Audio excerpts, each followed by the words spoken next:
La goutte épaisse, c'est l'examen microscopique d'une goutte de sang sur une lame dans le but de chercher les parasites du sang et précisément les plasmodiums. Pourquoi on a dit les parasites du sang au lieu d'utiliser directement les plasmodiums? C'est parce qu'on peut voir d'autres parasites sur une lame de goutte épaisse qui n'est pas les plasmodiums. On peut voir les trypanosomes qui sont responsables de la maladie du sommeil. On peut voir les microfilaires Neisseria bancrofti. On peut voir d'autres parasites encore qui est les leishmanioses cutanées. Bonjour et bienvenue dans cette vidéo où on va reprendre pour vous de façon encore détaillée comment on fait la goutte épaisse et le frottis sur la même lame. Et comment on doit faire cette technique, la coloration et puis la lecture de la goutte qui semble être aujourd'hui plus difficile pour les techniciens des laboratoires. Alors, nous allons vous expliquer, vous donner aussi quelques définitions. On a déjà défini ce que veut dire goutte épaisse. Maintenant, que veut dire un frottis sanguin? Un frottis sanguin, c'est un étalement de sang fin sur une lame de façon uniforme dans le but de faire l'étude morphologique des éléments figurés ou des parasites. D'accord? Ça, c'est une définition qu'on peut donner aussi au niveau du frottis. Et ces deux-là sont faites sur une même lame dans le but de diagnostiquer quoi? Le paludisme. Alors, c'est quoi le paludisme? Le paludisme, c'est une maladie parasitaire causée par un protozoaire, genre Plasmodium, transmise par la piqûre de l'anophèle femelle infectée. Pourquoi? Parce que l'anophèle aussi, elle s'infecte à partir de ses repas sanguins. Alors, voici pour vous quelques définitions qu'on peut donner, même si on peut ajouter encore quelle est la différence entre goutte et frottis. Vous allez voir que la goutte permet une étude quantitative du parasite et le frottis permet une étude qualitative, que ce soit des parasites ou des éléments figurés du sang. Au niveau des parasites, ça permet de donner le détail morphologique des parasites permettant d'identifier l'espèce parasitaire. C'est compris? Maintenant, concernant aussi leur rapidité, il faudra savoir que la goutte pour l'étude parasitaire est plus sensible par rapport à celui du frottis. Parce que sur la goutte, vous allez avoir une concentration des parasites. Alors, ici, on a les prélèvements qu'on a fait sur type EDTA, mais pour les personnes qui vont faire des prélèvements au niveau capillaire, il faudra faire une bonne désinfection et puis attendez que l'alcool ça s'évapore et puis vous allez piquer. Quand vous piquez, ne piquez pas ici. Vous piquez un peu latéralement sous l'ongle. D'accord? Parce que ici, vous pouvez avoir des terminaisons nerveuses. Ça fait beaucoup mal. Et prenez toujours le soin d'essuyer la première goutte. Pourquoi on essuie la première goutte? Parce que c'est la réponse immunitaire qui est là. La première goutte contient beaucoup de plaquettes et de globules blancs. Les plaquettes viennent pour arrêter les saignements et les globules blancs pour défendre. Nous avons besoin des globules rouges parce que les plasmodiums se localisent dans les globules rouges. Alors, pour les matériels dont vous avez besoin, c'est ces matériels, les microscopes, vous avez besoin des colorants, les Meguiarol, les Zimsa, vous avez besoin des lames, des marqueurs pour écrire, des éprouvettes pour faire la dilution de votre Zimsa. Vous devrez travailler aussi sur le papier buvard qui va protéger aussi votre paillage. Maintenant, voici l'échantillon qui est là. Nous allons prendre les lames, nous allons confectionner goutte et frottis sur la même lame et puis nous allons confectionner aussi frottis simple sur la lame. Et on va ajouter aussi pour les personnes qui font uniquement que la goutte sur lame, parce que ce qui est recommandé, c'est toujours goutte et frottis sur la même lame. Alors, vous allez commencer par l'identification, ce qui est très important.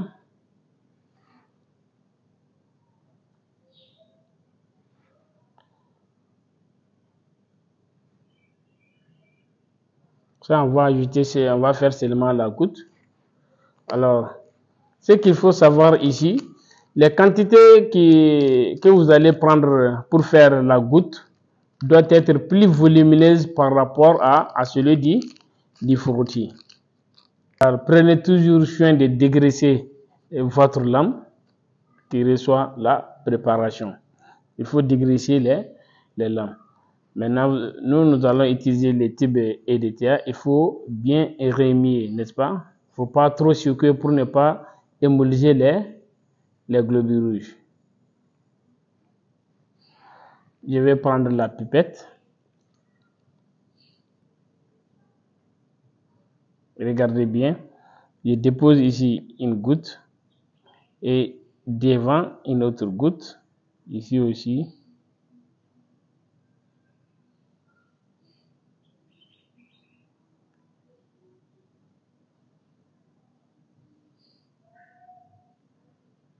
Et ici, on va faire pour les personnes qui prennent seulement la goutte épaisse. Avec l'aide d'une deuxième lame, vous allez approcher, placer la lame à 45 degrés, vous l'approchez de la goutte. Vous voyez, les gens se divisent par capillarité, puis vous tirez vers l'avant, d'accord? On va faire pour ça aussi, c'est les mêmes échantillons, sinon on allait changer des lames, vous voyez, et puis vous tirez de l'avant et regardez encore.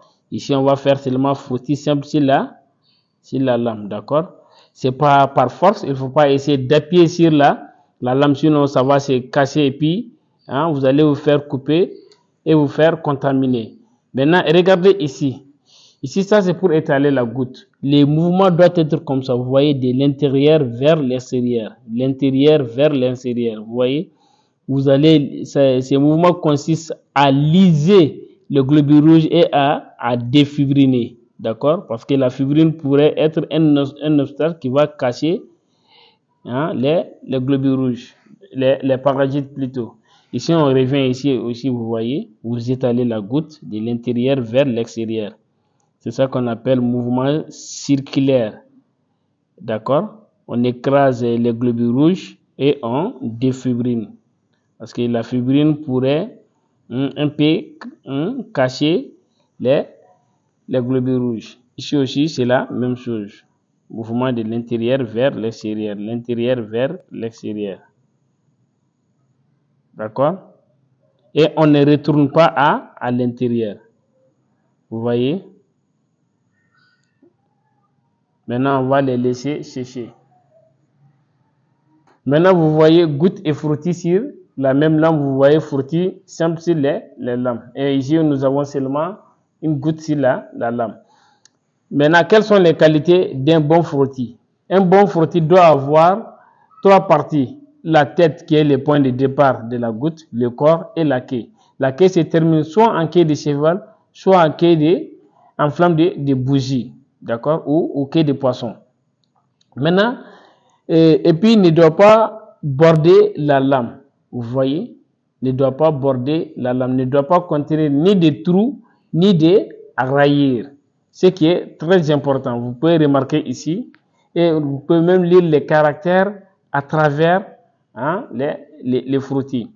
N'est-ce pas? Et on peut ajouter encore, ne doit pas être ni trop épais, parce que quand c'est trop épais, ça veut dire qu'il y a trop de sang, vous allez avoir des éléments à rattacler. Et ne doit pas être aussi ni trop mince, parce que quand c'est trop mince aussi, ça sera pauvre en séline. D'accord? Maintenant, avant le séchage, on va passer à vous faire la séance de préparation du Zimsa.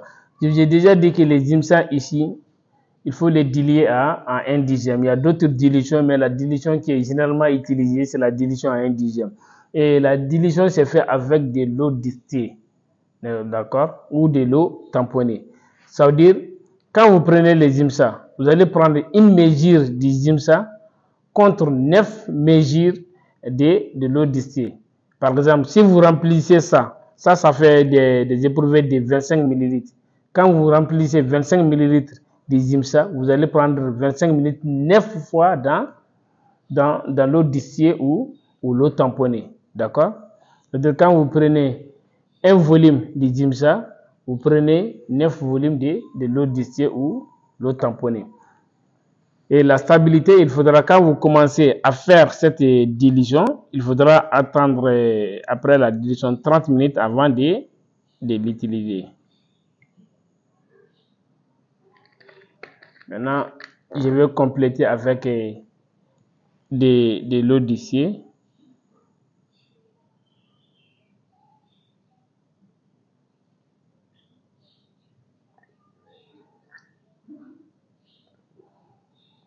Voilà. Maintenant, vous allez éreigner. Ça, c'est votre Zimsa dilier. Mais ça sera prêt à l'emploi dans 30 minutes. Il ne faut pas diler directement les Zimsa, essayer de colorer les frottis sanguins.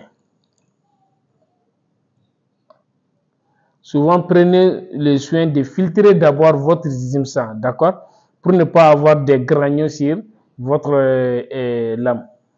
Souvent, les Zimsa, si vous remarquez des granules sur l'observation microscopique, il faudra essayer maintenant de faire une filtration de votre Zimsa avant de faire cette mesure. Alors, voici pour vous les étapes de coloration maintenant, lorsque les frottis sont séchés. Lorsque vous avez frottis simple sur la lame, de préférence, les premières fois, le premier choix, c'est maigrirol pendant 3 minutes. Après, vous allez rincer. Quand vous rincez, vous allez couvrir avec les Zimsa diliés ou indigènes pendant 15 minutes. Ça, c'est le premier choix. Maintenant, si vous n'avez pas les maigrirol, deuxième choix en est que vous allez fixer les frottis au méthanol. Vous allez les laisser sécher. Après, vous allez couvrir avec les Zimsa diliés ou indigènes pendant 15 minutes. Ici, vous avez gouttes et frottis sur la même lame. Les maigrirol, on ne peut pas l'utiliser ici. Ici, vous allez fixer partie frottis seulement avec le méthanol. Vous allez laisser sécher sans que l'alcool touche la goutte. Après, vous allez couvrir les dés avec les Zimsa diliés ou indigènes pendant 15 minutes. Ici, c'est lorsque vous avez la goutte simple sur la lame, vous allez diluer votre Zimsa à indigène. Et puis, vous allez couvrir la goutte pendant 15 minutes. Vous allez rincer. Maintenant, on va passer à l'étape de la fixation. Lorsque vous avez ici goutte et frottis sur la même lame, vous pouvez remarquer ici, voici le méthanol.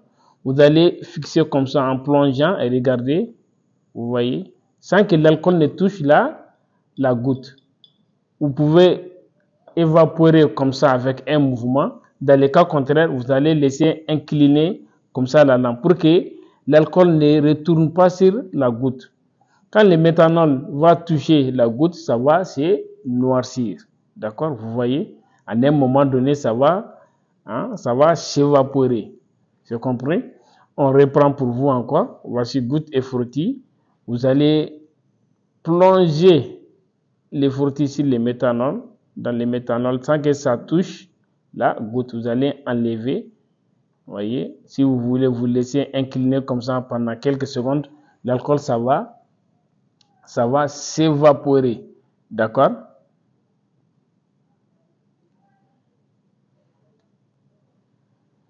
Maintenant, arrivé ici, je vous ai déjà dit que comme déjà nous avons ici les maigrirol, on va colorer avec les maigrirol là pendant 3 minutes. D'accord? Après, on rince. Après, on va les couvrir avec les Zimsa. Maintenant, vous voyez, ça, c'est les frottis simples. Lorsque c'est séché, vous allez mettre les maigrirol pendant 3 minutes. Vous voyez? On va attendre pendant 3 minutes. Maintenant, à 3 minutes, nous allons rincer. D'accord? Il faut rincer, de préférence aussi avec l'eau distillée. Vous voyez comment on rince? On rince délicatement.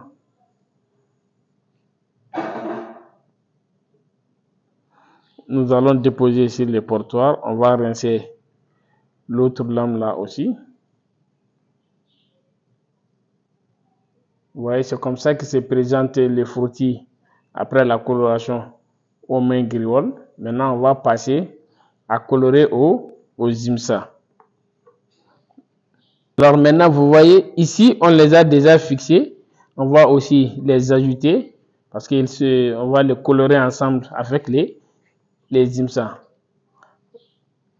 Vous voyez, on va mettre les Zimsa dilués en indigène pendant 15 minutes.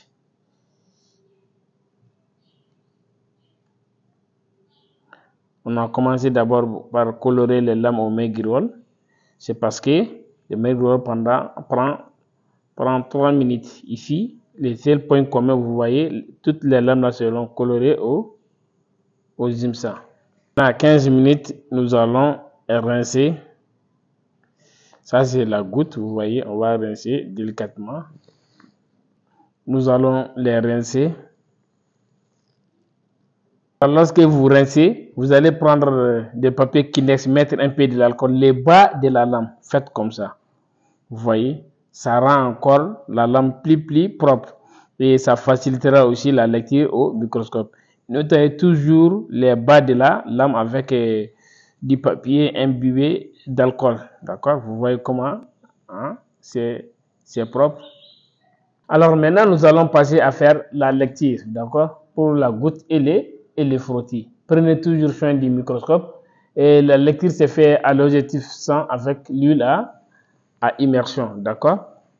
Vous allez faire monter le condenseur. Vous allez mettre le diaphragme à 100. Si votre diaphragme n'est pas numéroté, il faudra ouvrir votre diaphragme. Voici pour vous maintenant la formule de quantification. C'est encore une répétition. On dit que quantification de la charge parasitaire, c'est-à-dire sur la goutte épaisse, on va commencer pour la goutte épaisse. La parasitémie est à calculer en fonction du nombre réel de globules blancs du patient. Si celui-ci n'est pas connu, on prend alors parasites par microlitre égal nombre de parasites comptés multiplié par 8000 sur nombre de globules blancs comptés. En général, on se limite à 200 lorsque la lame est fortement positive et on peut aller jusqu'à 500 lorsque la lame est faiblement positive. D'accord? Le 8000 ici n'est que le nombre moyen, leucocytaire moyen d'un individu. Parce que quand vous prenez la valeur de leucocytes chez une personne normale, ça varie entre 4000 à 10 000. D'accord? Maintenant, ce qu'il faut savoir, dans cette formule, ça a été très bien clair. C'est en calculé en fonction du nombre réel de globules blancs du patient. Si le patient avait fait l'NFS, par exemple, comme ici, vous voyez ici ce nombre de globules blancs, ici, vous voyez, c'est 3000,94. D'accord? Ça veut dire, vous allez prendre quoi? Cette valeur-là, les remplacer par les 8000 qui est là. Vous allez enlever les 8000. Si le patient a l'NFS, son nombre de globules blancs dans l'NFS, vous allez enlever les 8000 et les remplacer. D'accord? Maintenant, le problème se pose où? Ici, c'est reconnaître les plasmodiums. C'est ça qui est le plus difficile. D'accord? Alors, au départ, il faut avoir deux compteurs en main. Ce compteur-là, on va compter les globules blancs. Quand on parle de globules blancs, ça veut dire les lymphocytes, les monocytes, polynucléaires, neutraux et basaux. On va les compter comme globules blancs ici. Tout ce qu'on rencontre de ces éléments, on le compte ici. Et on compte les parasites avec ces compteurs. Mais on ne commence pas à compter que lorsqu'on voit les plasmodiums. D'accord? Le comptage débute lorsque vous commencez à voir les plasmodiums. Maintenant, on va faire la mise au point. On regardera encore à l'ordinateur comment se présentent les plasmodiums pour vous faciliter la lecture. Parce que si vous ne reconnaissez pas les plasmodiums, vous ne pouvez pas faire la quantification.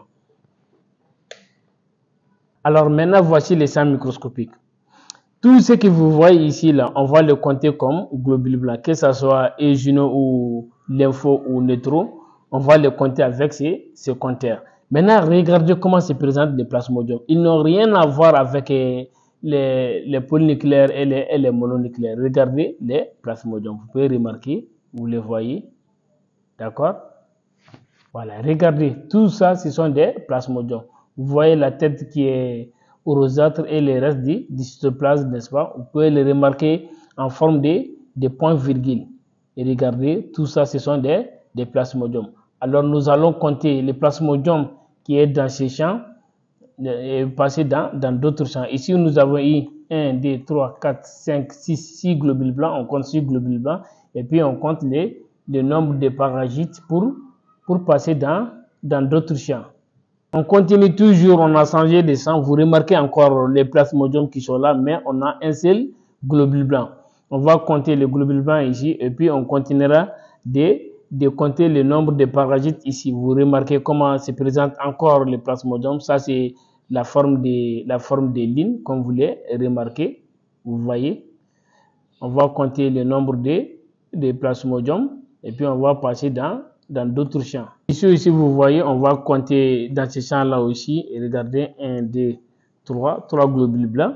On va toujours compter aussi les plasmodiums qu'on voit dans ces champs. On va passer dans d'autres champs encore. Ici, dans ce champ-là aussi, vous remarquez, on va compter les globules blancs. 1, 2, 3, 4, 5, 6. Et puis, nous allons compter encore les plasmodiums. Le plus difficile, c'est quoi? C'est observer comment se présentent les plasmodiums et pouvoir les reconnaître. C'est très important. Si certains là, les plasmodiums peuvent se présenter en forme de pointe, comme vous le voyez ici. D'accord? Souvent, ça se présente en forme de boucles d'oreilles. Souvent, ça se présente avec des noyaux. Nous allons passer dans des champs où on va vous montrer comment ils peuvent se présenter encore. Alors, nous allons compter les plasmodiums. Alors, dans ces champs-là aussi, on va compter les globules blancs qu'on a ici. Après, on va compter aussi les parasites. Toujours avec les deux compteurs. D'accord? Un compteur pour les parasites et un compteur pour les globules blancs. Dans ce champ aussi, nous allons compter les globules blancs qui sont là. 1, 2, 3, 4, 5, 6. Nous allons compter les plasmodiums. Ici, vous voyez les plasmodiums à double noyau, n'est-ce pas? Vous pouvez remarquer ici. Alors, dans ce champ-là aussi, on a compté les globules blancs. Après, nous allons compter encore les plasmodiums. Vous voyez comment se présentent les plasmodiums en forme d'étoiles et de lignes ici. La forme double noyau qui est là. Hein? Vous avez la forme des boucles d'oreilles aussi.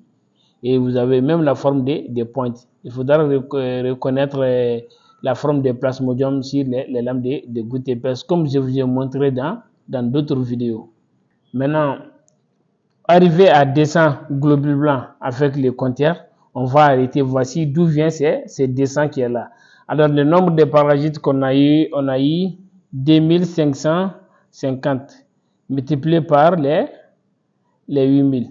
Alors, si on calcule, c'est comme si on prend directement le nombre 2550 multiplié par 40, qui va nous donner en perspective 102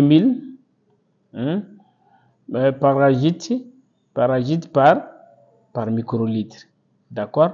Voici comment on fait la quantification.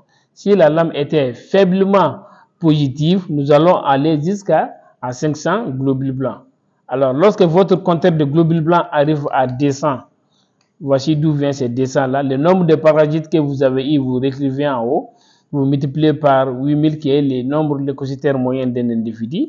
Et puis, vous allez avoir la parasitémie par microlitre de sang. Alors, vous avez vu maintenant comment on fait la quantification de la charge parasitaire. Et on vous a expliqué que c'est en fonction du nombre réel de globules blancs du patient. Si celui-ci n'est pas connu, on va utiliser les 8000. Maintenant, on va passer à vous montrer comment quantifier les globules rouges parasités encore avec la formule. Soit parasite par microlitre, soit vous allez avoir une formule aussi pour le nombre de globules rouges parasités en pourcentage. On regarde ici ensemble. On dit quantification des globules rouges parasités. Ça, c'est sur les fructimens.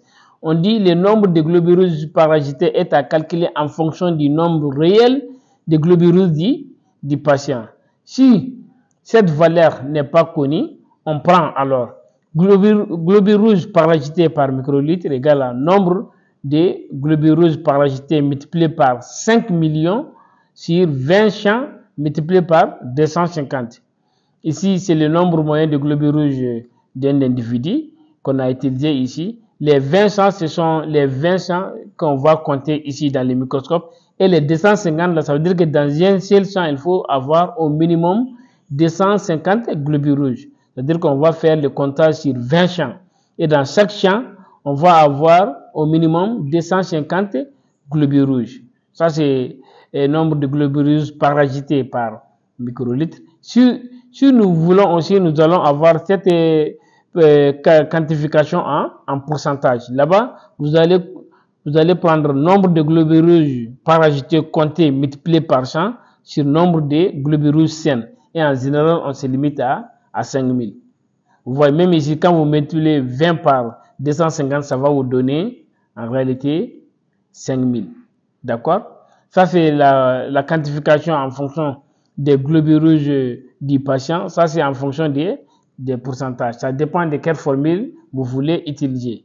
Alors, nous, on va utiliser la formule ici, d'accord? Parce que ça, c'est plus bon que par rapport à la pourcentage. Parce que si on a réellement le nombre de globules rouges paragités du patient au lieu de 5 millions, ça sera très très bon. Alors, nous allons passer maintenant à faire la lecture au niveau du frottis. Vous allez commencer d'abord par les milliers de frottis vers la queue. Et dans la formule, on vous a dit de choisir un champ où on peut avoir 250 globules rouges au minimum. Et nous allons compter 20 champs. Alors, je vais utiliser ce compteur pour compter les 20 champs. Je vais compter avec ce compteur-là les globules rouges qui seront paragités.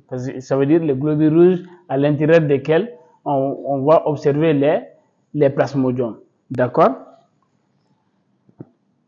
Nous allons observer ici ensemble ces champs et regardez bien. Vous voyez, dans ces champs, au minimum, on a 250 globules rouges, n'est-ce pas? Et regardez quand on zoome. Alors, nous allons passer à fouetter ensemble avec l'ordi. Vous montrer comment les globules rouges sont paragités.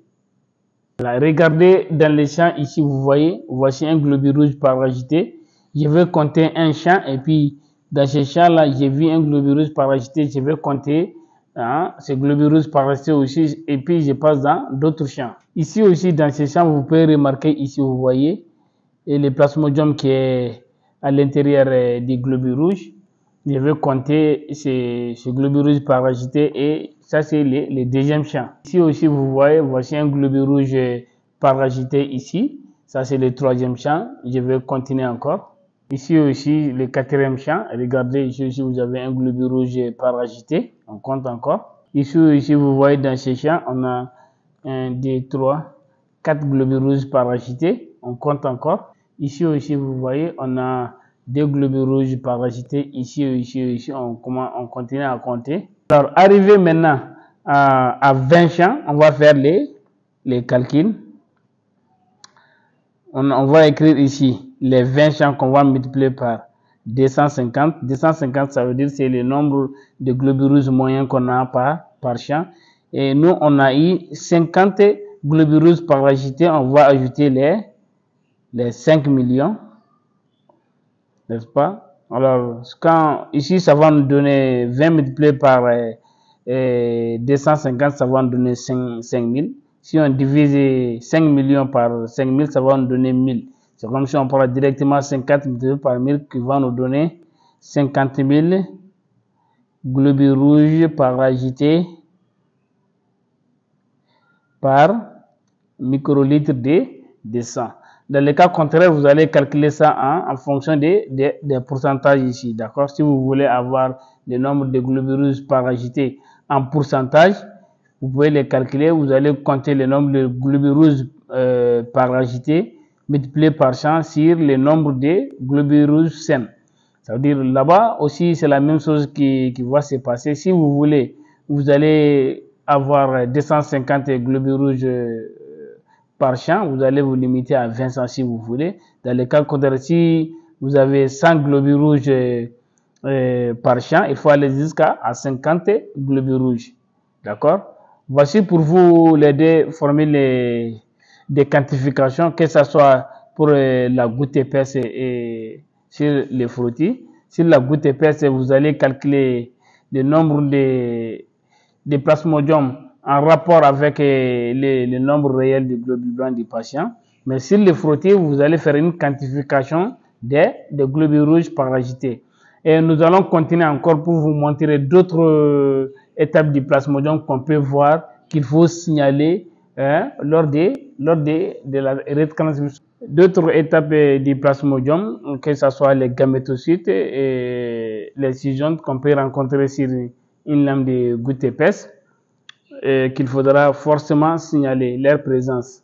Voici maintenant d'autres formes du plasmodium qu'on peut voir. Ici, vous avez les gamétocytes. Vous voyez, c'est en forme de bananes. Vous pouvez les remarquer, il y a 3 gamétocytes ici. Les gamétocytes, c'est eux qui assurent la survie du parasite et puis ils assurent aussi la transmission de la maladie. Ici aussi, vous voyez, c'est un gamétocyte qu'il Il faut remarquer à l'intérieur, il y a toujours des pigments rougeâtres que vous pouvez remarquer. Ici, vous voyez, ça c'est les scissiontes. Il ne faudra pas confondre ça par rapport aux agrégats plaquettaires, d'accord? Ici, les scissiontes se présentent comme ça dans le globule rouge.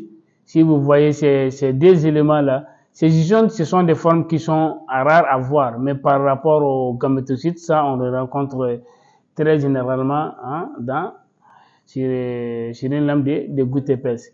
Et ces deux éléments-là sont à signaler forcément, d'accord?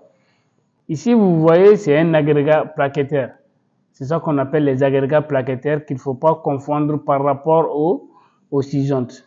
Vous voyez, tout ça, ce sont des agrégats plaquettaires. Voilà. Il ne faut pas les confondre avec les scissiontes. C'est comme ça qu'ils se présentent les scissiontes. Alors maintenant, on va passer à vous montrer comment on doit retranscrire ces résultats-là sur les bulletins du patient. Voici un exemple de retranscription des résultats. La goutte épaisse, c'est un examen parasitologique, n'est-ce pas? Ici, vous avez recherche d'hématozoaire. Goutte épaisse, recherche de plasmodium positive. Si c'est positif, vous allez mettre positif. Si c'est négatif, vous allez mettre négatif. Vous allez mettre densité parasitaire. D'accord? Combien de trophozoïdes vous avez eu? Si ce sont des jeunes trophozoïdes ou bien des vieux trophozoïdes aussi, par millimètre cube de sang. Après, vous allez mettre en bas frottimers. Comme on vous a dit, dans son intérêt, c'est déterminer l'espèce parasitaire. Alors, vous avez écrit l'espèce plasmodiale. Si c'est Plasmodium falciparum, vous l'écrivez ici. Juste en bas, ici, vous avez un tableau qui retranscrit la densité parasitaire en fonction des densités parasitaires faibles, moyens et maximum. Vous avez les planchers ici pour les Plasmodium falciparum, Plasmodium malaria et Plasmodium vivax et ovale. Il n'y a pas pour l'onégie parce que c'est une espèce qui est très rare en Afrique, même en Europe. Alors, voici pour vous les planchers d'exemple de retranscription des résultats de la goutte épaisse et du frottimers.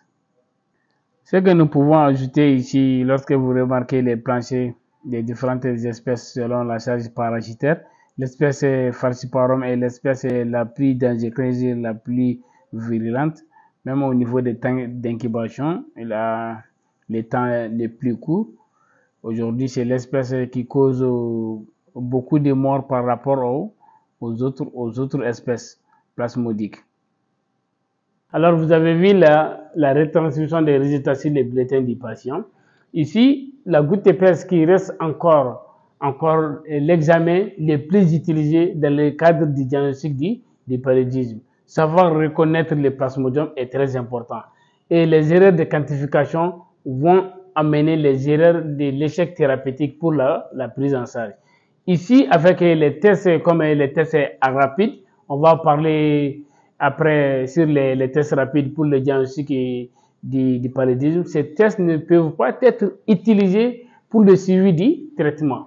C'est la goutte épaisse qui est fiable pour être utilisée pour la suivi du traitement. Alors, le paludisme, c'est une maladie parasitaire causée par un protozoaire genre Plasmodium transmise par l'anophèle infecté. Il y a des moyens de prévention, comme on vous a dit, il y a des moyens physiques comme utiliser les moustiquaires, il y a les expulsifs comme des pommades qu'on peut utiliser pour chasser ces moustiques. Surtout en période pluvieuse, il faudra combler les gîtes d'eau qui constituent un foyer de prolifération des moustiques. On peut faire de la chimiothérapie. Souvent, c'est comme si quand une personne voyage, avant de voyager, elle peut prendre des médicaments à titre préventif ou en quittant dans un zone tropicale, elle peut prendre des médicaments à titre préventif. Après, nous avons les vaccins qui sont utilisés chez les enfants. Un bon travailleur, c'est celui qui fait son labeur quotidien avec amour et conscience.